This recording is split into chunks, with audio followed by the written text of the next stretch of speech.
ஆமா, ஐயா ஸ்டாலின் அவர்களுடைய இந்த ஆட்சியை பார்த்து அவங்க எல்லாம் மகிழ்ச்சியா இருக்கிறாங்க பாருங்க. தமிழ்நாட்டுல உடன்பிறப்புகள் கூட மகிழ்ச்சியா இல்ல அப்படிங்கிற ஒரு துர்பாக்கியமான நிலைக்கு உடன்பிறப்புகள் தள்ளப்பட்டிருக்கிறாங்க. அப்படிதான் அதை பார்க்க தோணுது.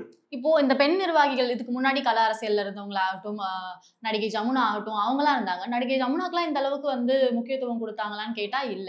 அப்போ வந்து ஒரு இன்ஃப்ளூயன்சரா இருந்தாலோ, அதிக ஃபாலோவர்ஸ் வச்சிருந்தாலோ, மக்கள் மத்தியில நல்லா பேசப்பட்டாலோ, திமுக முன்னுரிமை குடுக்குதோ உங்களுக்கு இல்ல. ரொம்ப? அத அப்படி மட்டும் நம்ம பார்க்க தேவையில்ல. அப்படி பார்த்தா திமுகலயே நல்லா பேசக்கூடியவங்க ஏங்க பேசி பேசியே வளர்ந்த கட்சிங்க அது. அந்த பேச்சு திறமைக்காக மட்டும் அந்த பொண்ணுக்கு அவங்க அந்த இம்பார்ட்டன்ஸ் குடுக்கல. உதயநிதி அவர்களுக்கு ஒரு இன்செக்யூரிட்டி இருக்கு. விஜய் அவர்களுடைய அந்த மாசுக்கு முன்னாடி, அந்த அவர லீடரா மக்கள் ஏத்துக்கிற அந்த ஒரு இதுக்கு முன்னாடி, நம்ம ஒரு மாரி சற்று டொங்கன் போல் காட்சி அளிப்போமோ அப்படின்னு சொல்லி வடிவேலு ஃபீல் பண்ற மாரி அவருக்கு இருக்கலாம். அப்போ அதே சமயத்துல நேரடியாக பிரஸ் மீட்லயோ அல்லது வந்து மேடையிலயோ விஜயை தாக்குவதற்கு அச்சப்படலாம். எங்க ரேஞ்சுக்கு நாங்கெல்லாம் வந்து பேச தேவையில்ல, நாங்கெல்லாம் பேச மாட்டோம் அப்படின்ட்டு வெளியே மெயின்டைன் பண்ணிக்கலாம்.